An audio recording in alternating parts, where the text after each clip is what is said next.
साथियों, आप सभी को मालूम होगा 21 जून को विश्व योगा दिवस के रूप में मनाया जाता है। तो विश्व योगा दिवस के उपलक्ष्य में आपको क्या क्या आसन करने हैं, क्या क्या प्राणायाम करने हैं, कौन कौन से व्यायाम करने हैं, वो मैं आपको बताने जा रहा हूँ इस वीडियो के माध्यम से। तो चलिए शुरू करते हैं। सबसे पहले करेंगे सूक्ष्म व्यायाम। सूक्ष्म व्यायाम शरीर के ऊपर वाले हिस्से से शुरू करेंगे और नीचे तक सूक्ष्म व्यायाम करेंगे। सूक्ष्म मतलब छोटा होता है, व्यायाम मतलब उस शरीर को की एक्सरसाइज है ना। तो छोटे छोटे हिस्सों का पहले व्यायाम करेंगे, उसके बाद संपूर्ण शरीर को वार्म अप करने के लिए हम करेंगे स्थूल व्यायाम। स्थूल मतलब बड़ा व्यायाम। उसके बाद करेंगे आसन, तत्पश्चात प्राणायाम। तो सबसे पहले शुरू करते हैं ऊपर वाले हिस्से से गर्दन का व्यायाम करेंगे, जिसको कहते हैं ग्रीवा शक्ति विकासक क्रिया। करने का तरीका, एड़ी पंजा आपस में सटा हुआ पैरेलल होगा। इस प्रकार दोनों हाथ नीचे कर सकते हैं या कमर पे इस प्रकार स्थापित कर सकते हैं।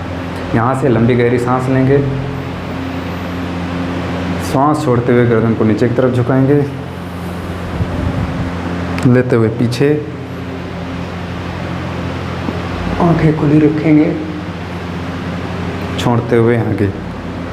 इसका अगला पार्ट है सांस लीजिए, लंबी गहरी सांस, और छोड़ते हुए बाएं, लेते हुए सामने, छोड़ते हुए दाहिने, लेते हुए सामने। अगला पार्ट है लंबी गहरी सांस लें, छोड़ते हुए नीचे, लेते हुए पीछे,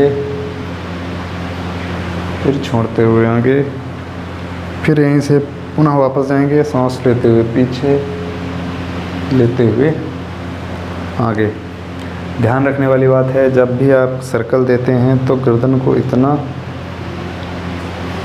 मोड़ना है, घुमाना है कि कान कंधे से स्पर्श करते हुए जाएं।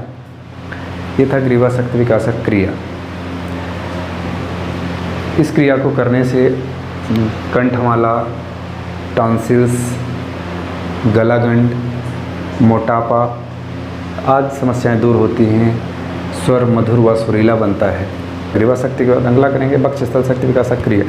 करने का तरीका, एड़ी पंजा आपस में सटे हुए पर, दोनों हाथ इस प्रकार तना हुआ, दाहिने बाएं बाजू इस प्रकार सीधा रहेगा। यहाँ से सांस को छोड़ते हुए थोड़ा आगे की तरफ झुकेंगे और कंधे को थोड़ा आगे की तरफ इस प्रकार झुकाएंगे, और यहाँ से सांस को भरते हुए चेस्ट अप करेंगे, चेस्ट को फैलाएंगे, वक्षस्थल को फैलाएंगे, सांस को अंदर भरेंगे और नज़र पर की तरफ, गर्दन पीछे, नज़र सामने, आंखें खुली रहेंगी। क्षमतानुसार सांस को रोकना है, उसके बाद पूर्वावस्था में वापस आ जाएंगे, सांस को नॉर्मल कर लेंगे। तो करने का तरीका देख लीजिए। पर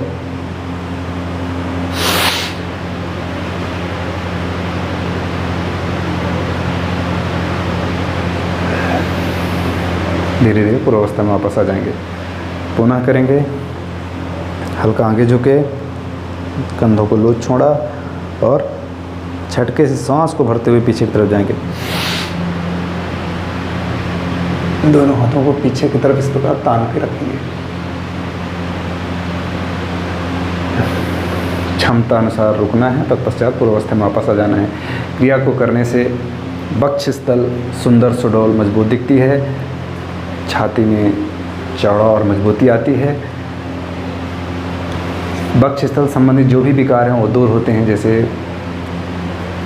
ब्लड प्रेशर सामान्य होता है, आपका हार्ट मजबूत होता है, फेफड़े, लंग्स सुचारू रूप से काम करने लगते हैं, उनकी जो भी मांसपेशियां हैं वो मजबूत हो जाती हैं।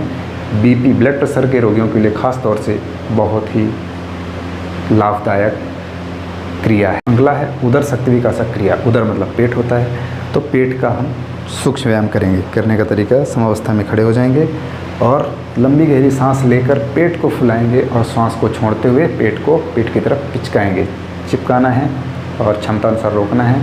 फिर सांस को भरना है, क्षमतानुसार रोकना है, फिर सांस को छोड़ते हुए पेट को पिचकाना है। क्रिया को 5 से 10 बार दोहराना है। करने का तरीका देख लीजिए।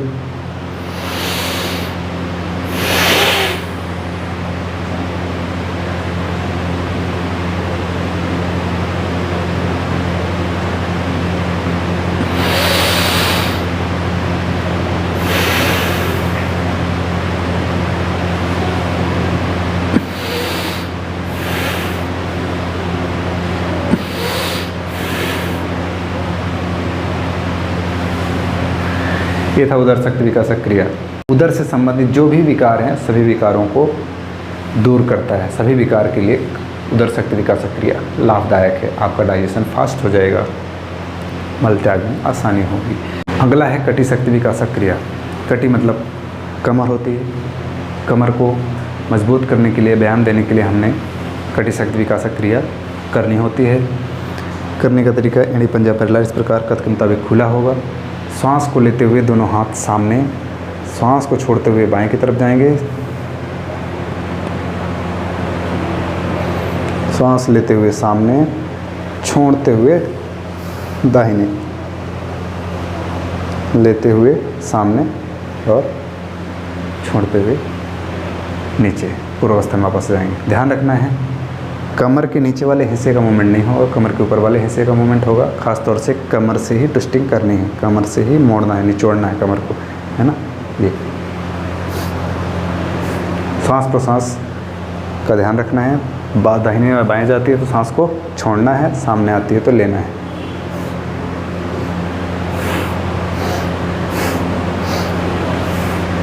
ये था कटी शक्ति विकासक क्रिया। अगला है जंघा शक्ति विकासक क्रिया। जंघा मतलब थाई होती है, तो थाई का व्यायाम करने के लिए किया जाता है जंघा शक्ति विकासक। करने का तरीका एड़ी पंजा पैरेलल होंगे, कथ के मुताबिक पाँव खुला हुआ होगा। श्वास को लेते हुए हाथ सामने और छोड़ते हुए इस प्रकार, जैसे चेयर में बैठते हैं इस प्रकार बैठना है। ध्यान रखना है कमर गर्दन एक सीध में होगा, हाथ जमीन के समानांतर इस प्रकार।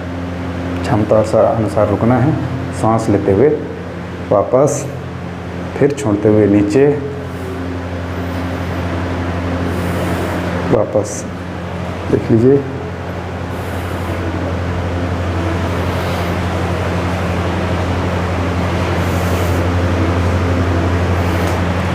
ये था जंघा शक्ति विकासक क्रिया। इससे जंघा पुष्ट और मजबूत दिखती है, सुंदर और सुडौल दिखती है। जंघा संबंधी जो भी समस्याएं हैं, जो भी विकार हैं, वो दूर होते हैं। अगला है पिंडली शक्ति विकासक क्रिया। पिंडली मतलब पाँव के इस वाले हिस्से को बोला जाता है, घुटने से नीचे पाँव के बीच में। तो हमने गर्दन का कर लिया, ग्रीवा शक्ति, वक्षस्थल चेस्ट का कर लिया, उदर शक्ति विकासक कर लिया पेट का, और कटी शक्ति विकासक क्रिया कमर का कर लिया। जंघा शक्ति विकासक थाई का कर लिया। अब बचा हमारा पिंडली। ये कफ मसल्स जो होता है, कफ मसल्स का व्यायाम करने के लिए हमने करेंगे पिंडली शक्ति विकास। तो पिंडली शक्ति विकासक क्रिया करने का तरीका एड़ी पंजा आपस में सटा हुआ पैरेलल होगा।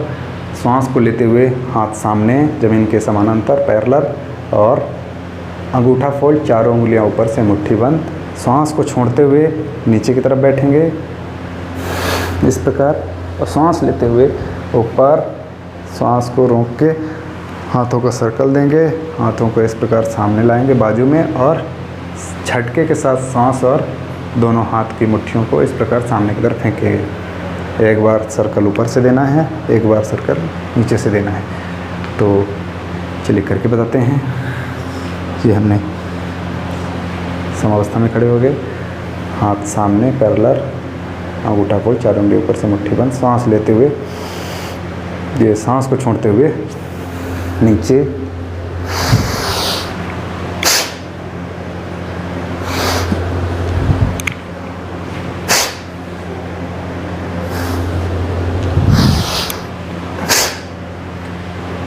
इस क्रिया को भी 5 से 10 बार दोहराना है। यह था पिंडली शक्ति विकासक क्रिया। क्रिया से आपके पिंडलियाँ मजबूत होती हैं, सुंदर और सुडौल दिखती है। पिंडली संबंधी जो भी समस्याएं हैं, जो भी विकार हैं, वो दूर होते हैं।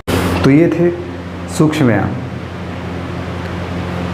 अभी हम करेंगे स्थूल व्यायाम। सूक्ष्म व्यायाम करके मैंने शरीर के हर अंग को, छोटे छोटे अंगों पे को गर्म किया है, वार्म अप किया है। अभी हम करेंगे स्थूल व्यायाम। जिस भी अंग का व्यायाम नहीं कर पाए हैं, स्थूल व्यायाम के माध्यम से हम उसे वार्म अप कर लेंगे। तो स्थूल व्यायाम करने का तरीका देख लीजिए। सबसे पहले करेंगे स्थूल व्यायाम में इंजन दौड़। इंजन दौड़, इसको हृदय गति दौड़ भी कहा जाता है। करने का तरीका देख लीजिए। इस प्रकार समावस्था में खड़े हो गए, एड़ी पंजा पैरेलल। तो यहाँ से क्या करना है, सबसे पहले बाएं हाथ को सामने ले जाना है, अंगूठा फोल्ड, चारों उंगलियों ऊपर से मुट्ठी बंद इस प्रकार। फिर दाहिने हाथ को फोल्ड करना है, अंगूठा फोल्ड, 4 उंगलियों ऊपर से मुट्ठी बंद, इस प्रकार दाहिने हाथ को फोल्ड कर लेना है और बायां हाथ सीधा ज़मीन के समानांतर, दाहिना हाथ इस प्रकार मुड़ा हुआ थोड़ा सा। जो हाथ मुड़ा है वही पाँव को भी इस प्रकार मोड़ेंगे, जो हाथ सीधा है वही पाँव को भी सीधा रखेंगे इस प्रकार। यहाँ से क्या करना है, आपको पाँव को बदली करना है, हाथों की भी बदली होगी और सांस को छोड़ना और लेना है। देख लीजिए, सांसों को बाहर छोड़ना है, ले तो ऑटोमेटिक लेंगे लेकिन झटके से बाहर छोड़ना है। देख लीजिए,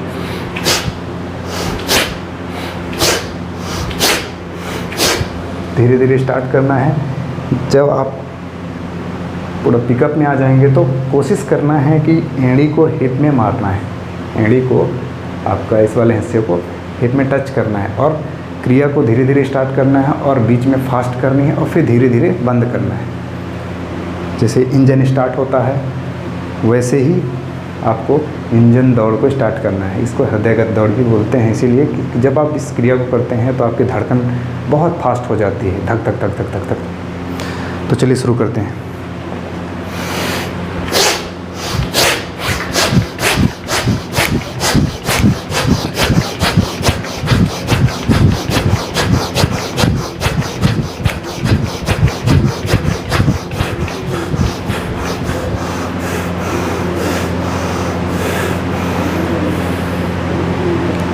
इस प्रकार धीरे धीरे रुकना भी है और धीरे धीरे स्टार्ट भी करना है। इसको 3 से 5 मिनट करें, अपने क्षमता अनुसार बढ़ा भी सकते हैं। तो सूक्ष्म व्यायाम और स्थूल व्यायाम करके मैंने शरीर को पूरी तरह से वार्म अप कर लिया है।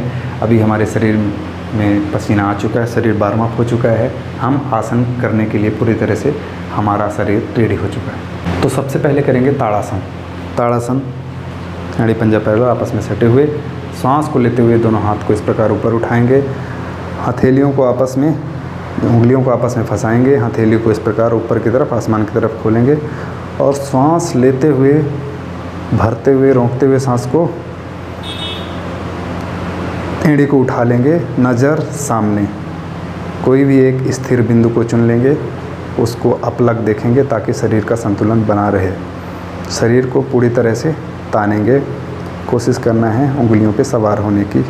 एड़ी ज़मीन से उठी हुई, आपकी आपके हाथ का मोटा मसल्स कान से स्पर्श करते हुए सीधा टाइट रहेगा। किसी भी स्थिर बिंदु को अपलक देखना है, क्षमता अनुसार रुकना है। तो पश्चात धीरे धीरे एड़ी नीचे, हाथ नीचे और पुनः श्वास को भरते हुए क्रिया को दोहराएंगे।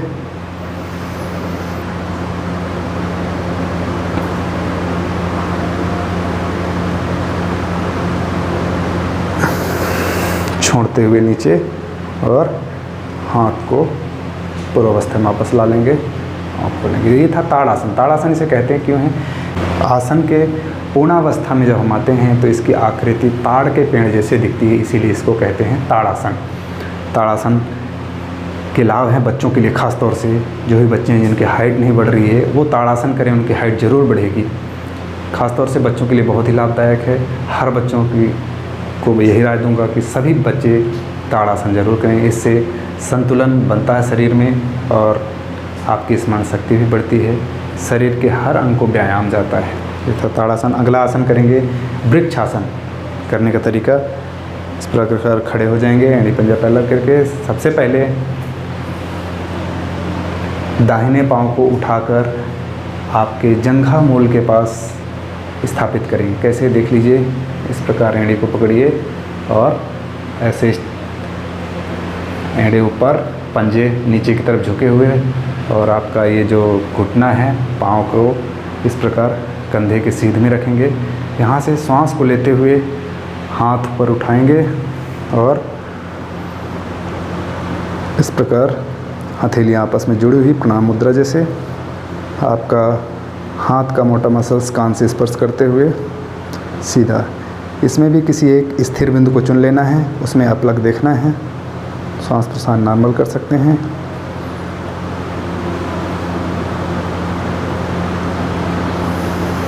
सांस छोड़ते हुए पूर्व अवस्था में वापस आ जाएंगे। इस प्रकार पाँव को नीचे।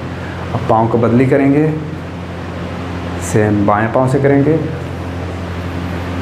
इस प्रकार एड़ी को जंघा मूल के पास स्थापित किए, सांस लेते हुए हाथ ऊपर, कोई एक स्थिर बिंदु को चुनना है और देखते रहना है अपलक। शरीर को तान के रखना है, मोटा मसल्स कान से स्पर्श करते हुए सीधा हथेलियाँ आपस में टच होंगी।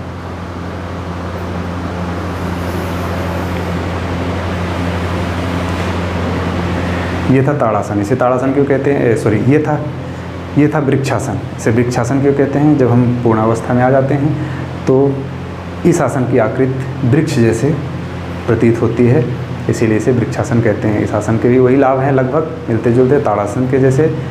शरीर का संतुलन बनता है, स्मरण शक्ति बढ़ती है और हाइट बढ़ाने में भी काम आता है। अगला है कटी चक्रासन। पाँव कद के मुताबिक इस प्रकार खुला हुआ होगा, एड़ी पंजा पैरेलल। सांस को लेते हुए हाथ सामने छोड़ते हुए बाएं की तरफ जाएंगे और बाएं से बायां वाले हाथ को घुमाते हुए इस प्रकार नाभि के पास लाना है। इस प्रकार नाभि के पास स्थापित करेंगे। दाहिने हाथ को इस प्रकार घुमाते हुए बाएं कंधे के ऊपर स्थापित करेंगे और गर्दन को पीछे की तरफ घुमाएंगे। कमर से शरीर को मोड़ेंगे, मरोड़ेंगे पूरी तरह से और बाएं तरफ से दाहिने पाँव की एड़ी को देखना है। बाएं कंधे के ऊपर से दाहिने पाँव की एड़ी को देखना है। सांस छोड़ते हुए गए थे और सांस लेते हुए पुनः वापस आएंगे। सांस छोड़ते हुए दाहिने की तरफ जाएंगे, बाएं हाथ को दाहिने कंधे के ऊपर स्थापित करेंगे, दाहिने हाथ को बाएं की तरफ से घुमाते हुए नाभि के पास लाएंगे और कमर को मोड़ेंगे। बाएं दाहिने कंधे के ऊपर से बाएं पाँव की एड़ी को देखना है।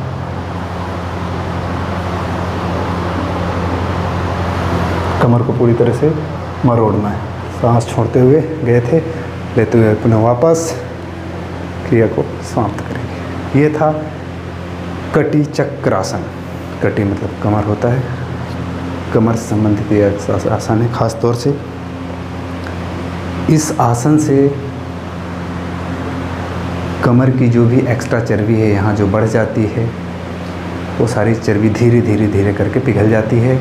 आपकी कमर सुंदर, मजबूत, सुडौल दिखने लगती है। रीढ़ में लचीलापन लाता है, रीढ़ की हड्डियों को मजबूत करता है।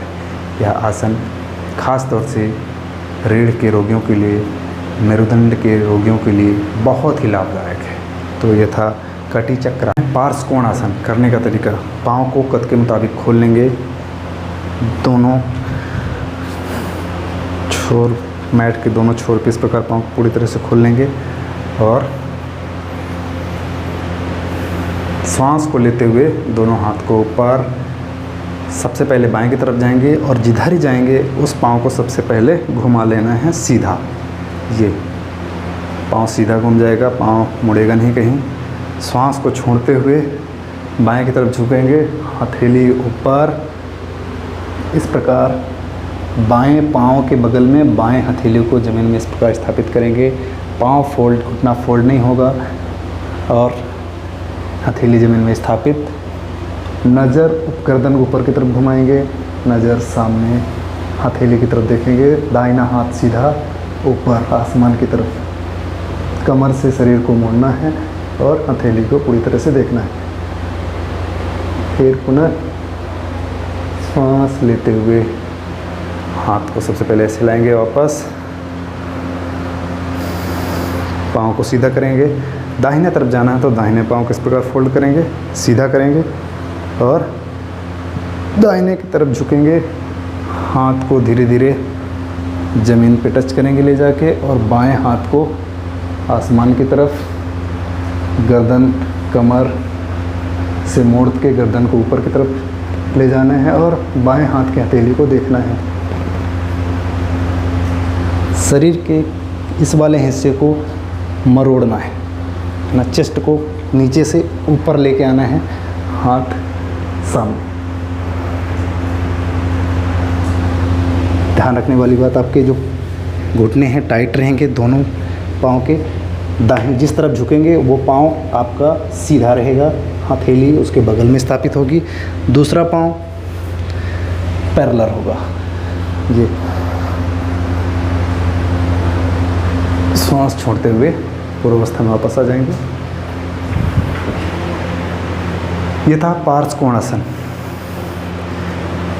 पूर्वावस्था में जब आ जाते हैं तो ये आसन की आकृति पार्श्व कोण जैसे बनता है, इसी प्रकार दिखती है, इसीलिए इसे पार्श्व कोणासन कहते हैं। इस क्रिया को करने से एक साथ कई लाभ मिलते हैं, जैसे मेरुदंड से संबंधित समस्त विकार दूर होते हैं, आपका जंघा थाई जो है मजबूत होती है, कफ मसल्स हथेलियाँ मजबूत होती हैं, शरीर में संतुलन बनता है, आदि सारे इन क्रियाओं के लाभ थे। तो ये था खड़े होकर किए जाने वाले 5 आसन। अभी हम करेंगे बैठकर किए जाने वाले 5 आसन। तो सबसे पहले बैठने का तरीका देख लीजिए, साथ में आसन भी करेंगे। बैठने का तरीका ये होगा, दोनों हाथ फंस लेते हुए सामने। सबसे पहले बाएं पाँव को फोल्ड करेंगे इस प्रकार और घुटने में सवार हो जाएंगे, और यहीं से दाहिने पाँव को फोल्ड करके ये है बैठने का तरीका। वापस आ जाएंगे, दोनों हथेलियाँ घुटनों पे इस प्रकार स्थापित कर लेंगे। इसे कहते हैं वज्रासन। करने का तरीका, आपका एड़ी जो है इस प्रकार आसमान की तरफ खुली होगी, दोनों अंगूठे आपस में टच होंगे, पाँव ऊपर की तरफ, घुटने आपस में सटे हुए, और आपका हिप एड़ी के ऊपर स्थापित होगा। कमर गर्दन सीधी, दोनों घुटनों के ऊपर दोनों हाथ को इस प्रकार स्थापित करेंगे। श्वास प्रश्वास नॉर्मल करेंगे, ध्यान को समस्त चक्रों पे स्थापित करेंगे। गुरु द्वारा दिया गया मंत्र है उसका स्मरण करेंगे। वज्रासन क्यों कहते हैं? कहा जाता है कि इस आसन को करने से शरीर वज्र के समान हो जाता है। कहावत है कि जो वज्रासन को करता है वह बुढ़ापे में भी शरीर उसका वज्र समान रहता है। इस आसन को करने से शरीर वज्र जैसे होता ही है, डाइजेशन मजबूत होता है, महिलाओं की मासिक अनियमितता जो है वो सुचारू रूप से हो जाती है, किडनी लीवर सुचारू रूप से काम करने लगते हैं, रीढ़ मेरुदंड मजबूत होता है और पेट संबंधित जो भी समस्याएं दूर हो जाती हैं, थाई कफ मसल्स, आपके पाँव एड़ी सभी मजबूत होती हैं। जिनका 1 साल के अंदर ऑपरेशन हुआ हो इस आसन को ना करें, या कोई गंभीर समस्या से जूझ रहे हों वो इस आसन को ना करें। खाने के बाद 10 से 15 मिनट इस आसन को ज़रूर करें। अगला आसन है उष्ट्रासन। करने का तरीका, इस पर घुटनों में सवार हो जाएंगे और हाथ पाँव को घुटने को कद के मुताबिक खोल लेंगे। पाँव आपस में पैरेलल होगा, खुला हुआ होगा। यहाँ से श्वास को लेते हुए दोनों हाथ सामने, श्वास छोड़ते हुए हाथ को पीछे की तरफ ले जाएंगे और इस प्रकार एड़ी के ऊपर हाथ को स्थापित कर लेंगे और नाभि को, चेस्ट को ऑफ करना है। इस प्रकार श्वास प्रश्वास नॉर्मल, नज़र पीछे, आंखें खुली होंगी। 10 से 15 सेकंड रुकना है। तत्पश्चात पूर्वावस्था में वापस आ जाएंगे। क्रिया को 4 से 5 दोहराएंगे। इसको कहते हैं उष्ट्रासन। उष्ट्रासन कहते क्यों हैं? जब हम इस आसन के पूर्ण अवस्था में आ जाते हैं तो इसकी आकृति ऊँट के समान दिखती है। उष्ट मतलब ऊँट होता है। ऊँट के समान दिखने के कारण इसे उष्ट्रासन कहते हैं। उष्ट्रासन करने से मोटापा दूर होता है, कमर लचीली बनती है, दमा रोगियों के लिए ख़ास तौर से लाभकारी है। स्त्रियों का मासिक समस्या जो होती है उसमें सुधार होता है। जननेंद्रियों से संबंधित विकार दूर होते हैं, शरीर हल्का मजबूत बनता है, स्वर मधुर व सुरीला बनता है। अगला आसन करेंगे, इसी में मंडूक आसन। मंडूक मतलब होता है मेढक। जब आसन के पूर्ण अवस्था में आएंगे तो मेढक की जैसी आकृति बनती है, इसीलिए इसको मंडूक आसन कहते हैं। करने का तरीका, दोनों हाथ सामने, अंगूठा फोल्ड, चारों उंगली ऊपर से इस प्रकार मुट्ठी बंद, दोनों हाथों को नाभि के दाहिने बाएं और जिस प्रकार स्थापित करेंगे और सांस छोड़ते हुए आगे की तरफ झुकेंगे। नज़र सामने।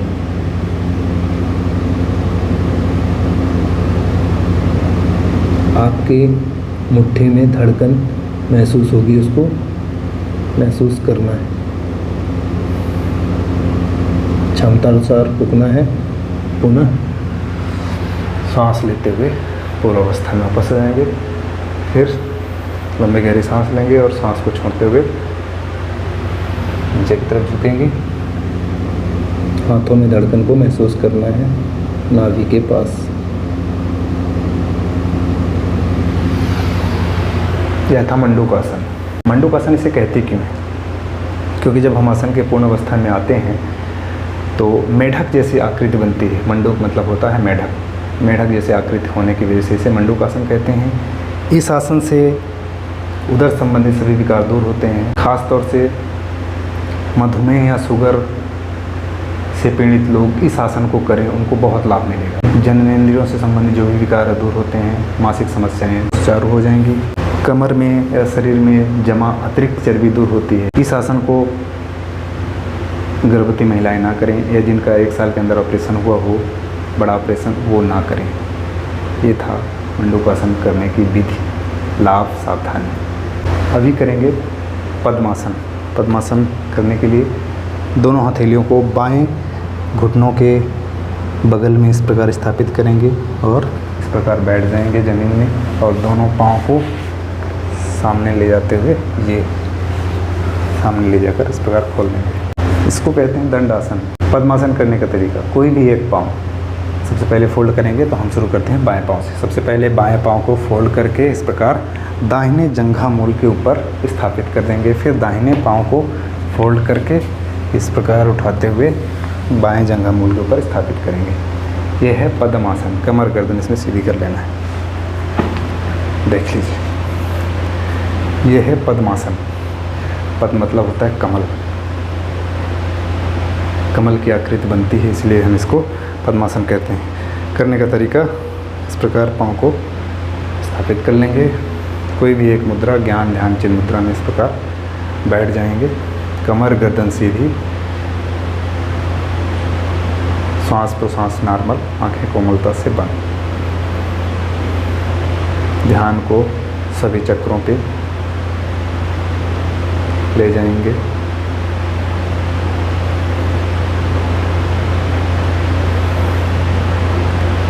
यह है पद्मासन। करने का तरीका आपको बता दिया। खास तौर से मेरुदंड को सीधा रखना है, श्वास प्रश्वास को नॉर्मल रखना है, यानी सामान्य रखना है। ध्यान को एकाग्र कर सभी चक्रों पे ले जाना है, घुमाना है। इस आसन से आपकी स्मरण शक्ति बढ़ती है, बुढ़ापा जल्दी नहीं आता है, चेतना ऊर्ध्वमुखी होती है, काम विकार शांत होता है। आसन से शांति प्रदान कर मन की चंचलता को रोकता है। आपकी 72,000 नाड़ियों को एक्टिवेट या एनर्जाइट करता है। सावधानी है, जब भी इस आसन को करें तो कमर गर्दन सीधी रखें। हाथ को इस प्रकार, जिनका भी 1 साल के अंदर ऑपरेशन हुआ हो, इस आसन, घुटनों का ऑपरेशन हुआ हो, इस आसन को ना करें। ये था पद्मासन। अभी हमने किया बैठ के किए जाने वाले आसन। अब हम करेंगे पीठ केवल लेट कर किए जाने वाले आसन, फिर पेट केवल लेट कर किए जाने वाले आसन। तो चलिए शुरू करते हैं। लेट के किए जाने वाले आसन में सबसे पहले करेंगे अर्ध हलासन। दोनों हाथ इस प्रकार ज़मीन की तरफ, हथेलियाँ ज़मीन की तरफ। आपके नितंब के दाहिने बाएं बाजू में हाथ रहेंगे दोनों स्थापित, और दोनों पाँव को धीरे धीरे ऊपर ले जाएंगे 90 डिग्री पे। इस प्रकार पाँव को होल्ड करेंगे, क्षमता अनुसार रोकेंगे, फिर धीरे धीरे पाँव को नीचे ले जाएंगे। ये था अर्धहलासन। क्रिया को 10 से 15 बार दोहराएं। अर्धहलासन इसे क्यों कहते हैं? क्योंकि पूर्ण अवस्था में आने के बाद इसकी आकृति आधे हल जैसे प्रतीत होती है, इसीलिए इसे हम अर्ध हलासन कहते हैं। अभी हम करेंगे सर्वांगासन। सर्वांग मतलब सभी अंगों को व्यायाम देने वाला यह आसन है, इसलिए इसे कहते हैं सर्वांगासन। करने का तरीका, दोनों हथेलियों को साइड में इस प्रकार स्थापित करेंगे और श्वास लेते हुए पाँव को उठाएंगे। यहीं से धीरे धीरे कमर को उठा लेंगे और हथेलियों को इस प्रकार आपके कमर के पिछले वाले हिस्से में इस प्रकार सपोर्ट देंगे। पूरी तरह से गर्दन में सवार होने की कोशिश करना है। कंधे से ऊपर वाला हिस्से को सीधे करना है, कोशिश करना है 90 डिग्री पे लाने को।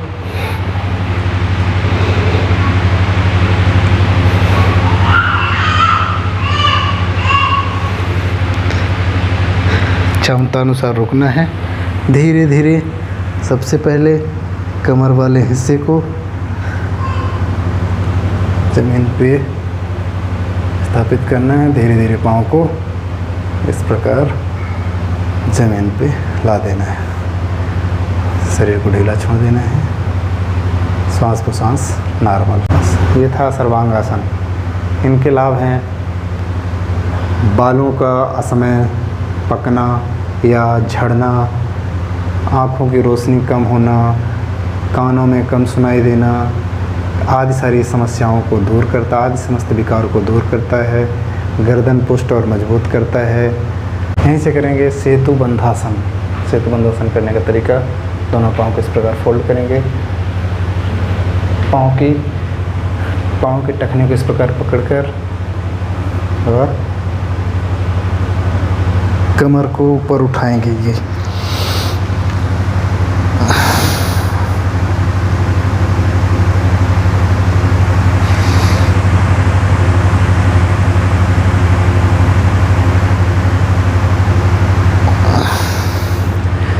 इसको बोलते हैं सेतु बंधासन। अगला करेंगे चक्रासन। चक्रासन करने का तरीका, यहीं से पाँव को नितंब के पास इस प्रकार स्थापित करेंगे और दोनों हथेलियों को पीछे स्कंध के पास, कंधों के पास इस प्रकार रखेंगे और श्वास को लेते हुए इस प्रकार पेट को उठा लेंगे।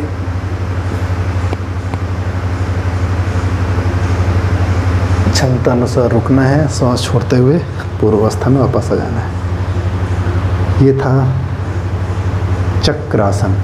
क्रिया को 4 से 5 बार दोहराएंगे। अभी हम करेंगे उत्तान पादासन। करने का तरीका, दोनों हथेली दाहिने बाएं इस प्रकार और पाँव को इस प्रकार 45 डिग्री पे उठा लेंगे।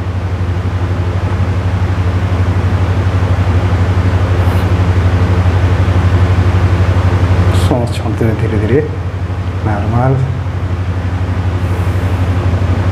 सांस भरते हुए पाँव को फिर उठाएंगे। क्षमता अनुसार रुकना है, सांस छोड़ते हुए नीचे। ये था उत्तान पादासन। अगला आसन करेंगे नौकासन। नौकासन करने का तरीका, सांस को लंबी गहरी सांस लीजिए, छोड़ते हुए दोनों पाँव को, हाथ को एक साथ उठाएंगे इस प्रकार।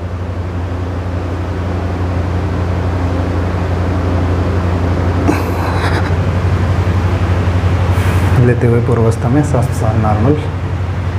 ये था नौकासन। नौकासन क्यों कहते हैं? जब पूर्वावस्था में आते हैं तो नौका जैसी स्थिति शरीर की बन जाती है, इसलिए इसको नौकासन कहते हैं। नौकासन के लाभ, मेरुदंड से संबंधित समस्त विकार दूर होते हैं, कमर लचीली व मजबूत बनती है, पेट से संबंधित समस्त समस्याओं का नाश होता है। पेट केवल लेट कर किए जाने वाले आसन में सबसे पहले करेंगे मकरासन। मकरासन करने का तरीका, इस प्रकार दोनों हाथ के कोने ज़मीन में स्थापित करेंगे और हाथ की हथेलियों को दोनों को आपस में इस प्रकार सटाते हुए कमल की तरह खिला हुआ दोनों उंगलियां आपस में परस्पर आमने सामने बाहर की तरफ खुली होंगी, आपस में आमने सामने होंगी और हथेलियों के ऊपर ठुड्डी को स्थापित कर लेंगे। सांस प्रश्वास नॉर्मल। ये है मकरासन। मकरासन, जब भी कोई भी व्यायाम आसन से थक जाते हैं तो अगले व्यायाम के लिए एनर्जी रिस्टोर करने के लिए इस आसन को करके आप पुनः शरीर को अगले व्यायाम के लिए रेडी कर सकते हैं। यथा मकरासन यहीं से करेंगे। भुजंगासन, भुजंगासन करने का तरीका, दोनों हथेलियों को अपने वक्षस्थल के दाहिने बाएं बाजू इस प्रकार स्थापित करेंगे। कोहनी जमीन में टच रहेगी, शरीर के समानांतर। यहीं से सांस लेते हुए चेस्ट को अप करेंगे, एड़ी पंजा आपस में सटे हुए होंगे।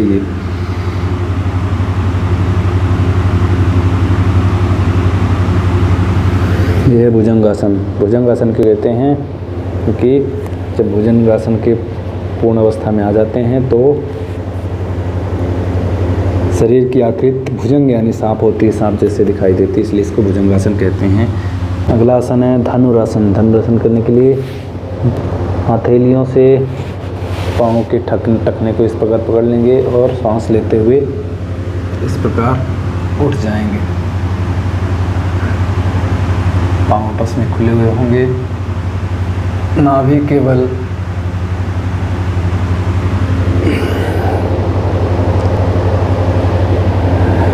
शरीर को उठा लेना है, नाभि केवल शरीर को उठा लेना है और श्वास को छोड़ते हुए धीरे धीरे पूर्वावस्था में वापस आ जाएंगे। क्रिया को 4 से 5 बार दोहराएंगे। इसको कहते हैं धनुरासन। धनुरासन भी पूर्ण अवस्था में आने के बाद इसकी आकृति धनुष जैसे दिखाई देती है, इसलिए इसको धनुरासन कहते हैं। इसके भी लाभ कमर गर्दन, कमर लचीली मजबूत, पेट संबंधी समस्त विकार दूर होते हैं, डाइजेशन फास्ट होता है, शरीर में जमा अतिरिक्त चर्बी का नाश होता है एवं शरीर सुंदर सुडौल व मजबूत दिखाई देता है। वायु विकार दूर होते हैं, डाइजेशन फास्ट होता है। अगला आसन है शलभासन। शलभ मतलब होता है टिड्डा। तो करने का तरीका, दोनों हथेलियों को इस प्रकार जंघा मूल के नीचे जमीन के समानांतर इसको स्थापित करेंगे और कमर की मदद से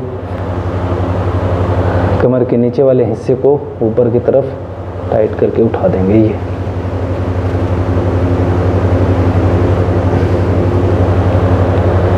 क्षमता अनुसार रोकेंगे, फिर पूर्वावस्था में वापस आ जाएंगे।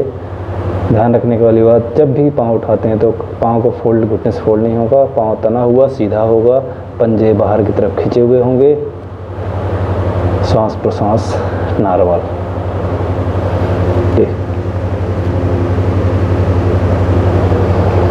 क्षमता अनुसार रुकना है, पूर्वावस्था में वापस आ जाना है। यह है शलभासन। ये थे पेट केवल लेट कर किए जाने वाले आसन। अभी हम करेंगे प्राणायाम। तत्पश्चात प्रार्थना के माध्यम से योगा दिवस के इस योगाभ्यास को समाप्त करेंगे। प्राणायाम होता क्या है? प्राणस्य आयामः इति प्राणायामः। प्राण यानी जीवनी शक्ति, आयाम यानी उसका विस्तार, यानी जीवनी शक्ति का विस्तार ही प्राणायाम है। प्राणायाम के माध्यम से अपने शरीर को संतुलित, ऊर्जावान, निरोगी। पहला प्राणायाम है अनुलोम विलोम।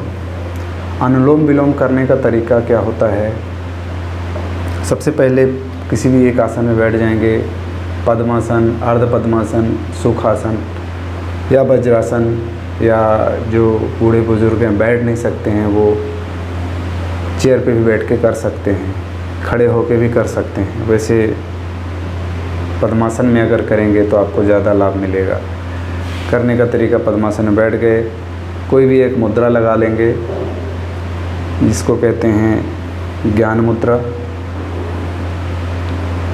इसको कहते हैं चिन्ह मुद्रा और इसको कहते हैं बुद्ध मुद्रा या ध्यान मुद्रा। तो ज्ञान मुद्रा में बैठ जाएंगे। तो जब भी हम अनुलोम विलोम करते हैं तो प्रणव मुद्रा के माध्यम से नासिका छिद्र को दबाएंगे और खोलेंगे। कैसे? तर्जनी और मध्यमा को अंगुष्ठ मूल के पास इस प्रकार स्थापित कर लेंगे और कनिष्ठिका अनामिका सीधी रहेगी और इसको लाके आपके नासिका छिद्र के ऊपर इस प्रकार स्थापित करेंगे। सबसे पहले अंगूठा की मदद से आप दाहिने नासिका छिद्र को दबाएंगे और बाएं नासिका छिद्र से पूरक करेंगे।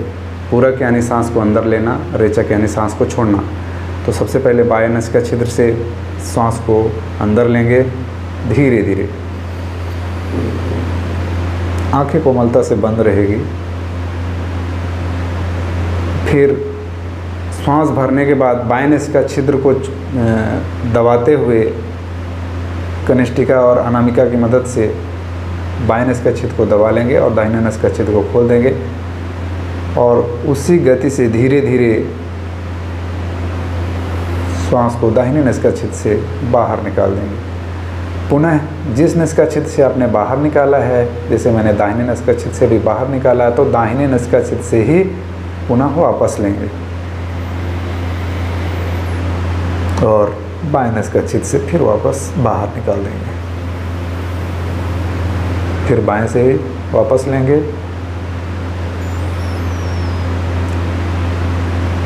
क्रिया को लगातार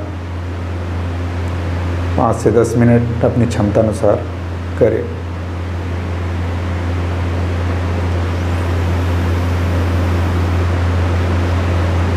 ध्यान रखना है, प्राणायाम करते समय कमर गर्दन सीधी होनी चाहिए, शरीर में कोई तनाव नहीं होना चाहिए, शरीर नॉर्मल, कोई अकड़न नहीं होनी चाहिए। ये था अनुलोम विलोम। इसी में नाड़ी शोधन। नाड़ी शोधन मतलब शरीर में 72,000 नाड़ियाँ होती हैं, वहाँ तक ऑक्सीजन या प्राणवायु पहुँचाने के लिए नाड़ी शोधन किया जाता है। नाड़ी शोधन और अनुलोम विलोम में फ़र्क सिर्फ इतना ही है कि नाड़ी शोधन में आप अंदर सांस लिए प्राणवायु को अंदर भरे तो अंदर ही रोकना है और बाहर निकाले तो बाहर ही रोकना है। कुछ समय के लिए अपनी क्षमता अनुसार बाहर रोक दीजिए और फिर अंदर लिए तो अंदर रोक दीजिए, फिर बाहर लिए तो बाहर रोक दीजिए, बाहर निकाले तो बाहर रोक दीजिए। देख लीजिए, वही प्रणाम मुद्रा कर लीजिए और सांस को धीरे धीरे अंदर लीजिए। अभी अंदर लेने के बाद हमने सांस को अंदर ही रोक रखा है, क्षमता अनुसार रोकना है। फिर दूसरी नासिका छिद्र से, अपोजिट नासिका छिद्र से बाहर धीरे धीरे सांस को बाहर निकाल देंगे। बाहर निकालने के बाद पुनः होल्ड करना है, रोक के रखना है। फिर जिससे छोड़े उसी से पुनः धीरे धीरे सांस लीजिए और अंदर रोकिए और फिर बाहर छोड़ दीजिए। यह है नाड़ी शोधन। दोनों प्राणायाम का विशेष महत्व है। जैसे नाम से स्पष्ट है, प्राण का आयाम, प्राण का आयाम यानी प्राणवायु का, शरीर का, जीवन शक्ति का विस्तार ही प्राणायाम है। क्रिया से शरीर प्रफुल्लित होता है, अनिद्रा जैसे समस्या दूर होती है, शरीर में स्फूर्ति, ताकत, चमक, एनर्जी भरपूर मात्रा में आती है। घबराहट जैसे समस्या से निजात मिलता है। आपको अगर किसी भी विषय में टेंशन, तनाव है, वो धीरे धीरे समाप्त हो जाएगा। एकाग्रता बढ़ेगी, स्मरण शक्ति बढ़ेगी, शरीर निरोगी काया होगा, आदि सारे लाभ हैं। अभी करेंगे भस्त्रिका प्राणायाम। भस्त्रिका प्राणायाम करने का तरीका 2 तरह से किया जाता है। एक तो घुटनों में इस प्रकार हाथ रख के, दूसरा हाथ ऊपर करके। करने का तरीका यही होगा, हाथ ऊपर उठाइएगा, हाथ ऊपर जाएगा, सांस को भरना है, नीचे आएगा, अपने कंधों के नीचे में हाथ को लाना है ऐसे, तो सांस को बाहर निकालना है। देख लीजिए, पूरा रेचक फास्ट करेंगे, सांस को पूरा अंदर भरेंगे झटके के साथ और झटके के साथ बाहर छोड़ेंगे। देख लीजिए,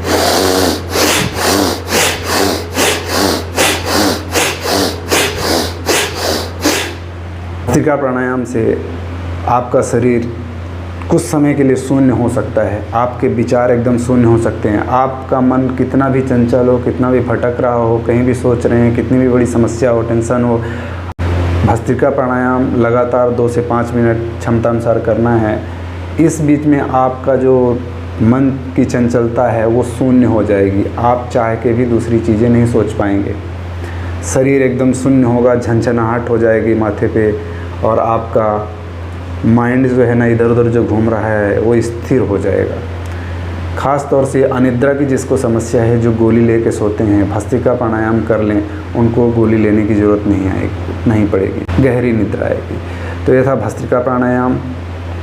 अभी हम करेंगे कपालभाति। कपाल मतलब माथा, भांति मतलब चमक, तेज,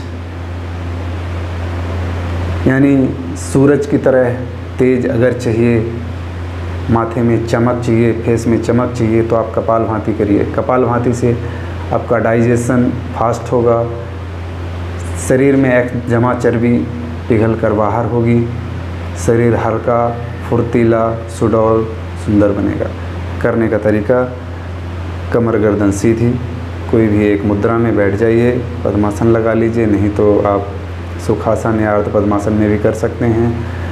करने का तरीका क्या होगा, श्वास को अंदर लेना है, श्वास को अंदर लेना है, पेट को फुलाना है, श्वास को बाहर छोड़ना है, पेट को अंदर की तरफ, ऊपर की तरफ खींचना है, ऐसे झटके नहीं देना है। देख लीजिए,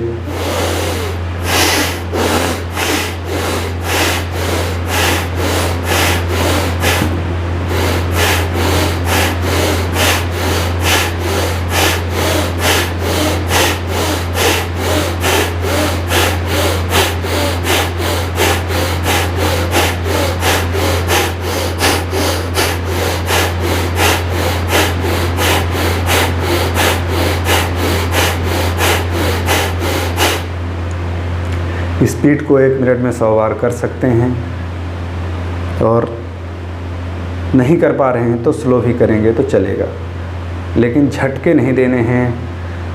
पेट को खींचना है और श्वास को झटके के साथ बाहर छोड़ना है, लेकिन शरीर जंप नहीं करना चाहिए। यह है कपालभाति। कपालभाति के लाभ बता दिए। तो आज का प्राणायाम यहीं पे समाप्त करते हैं। समाप्त करने के लिए एक प्रार्थना गाएंगे, तत्पश्चात प्राणायाम को समाप्त करेंगे। आंखें कोमलता से बंद, लंबी गहरी सांस लीजिए और महाप्राण ध्वनि का उच्चारण करेंगे। लीजिए लंबी गहरी सांस महाप्राण ध्वनि का उच्चारण करने के लिए।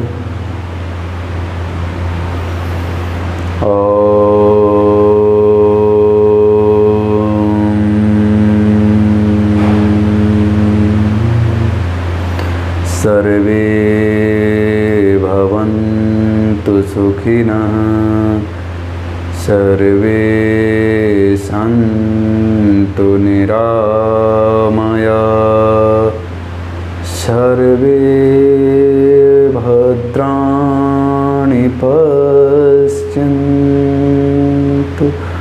मा कश्चित् दुःखभाग् भवेत्।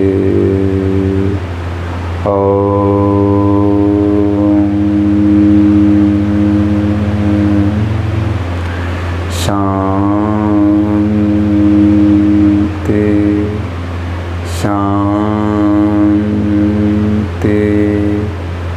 शांति। इसी अवस्था में कुछ देर बैठे रहें। दोनों हाथों को प्रणाम मुद्रा में अपने वक्ष स्थल के पास लेकर आएं। हथेलियों को घर्षण कर आपस में ऊर्जावान बनाएं। दोनों हथेलियों को कपसिप बनाते हुए आंखों के ऊपर लेकर जाएं। घर्षण के द्वारा जो आपने ऊर्जा उत्पन्न की है उसे आंखों के जरिए मस्तिष्क तक पहुंचाने के लिए आंखों को अंदर ही अंदर खोले बंद करें। हथेलियों को फेस में मसलें गर्दन में सुनते हुए पूर्वावस्था में वापस आ जाएंगे। किसी सुरक्षित दिशा की ओर आँखों को खोल दें। सभी को प्रणाम। आज का योगाभ्यास यहीं पे समाप्त होता है। धन्यवाद।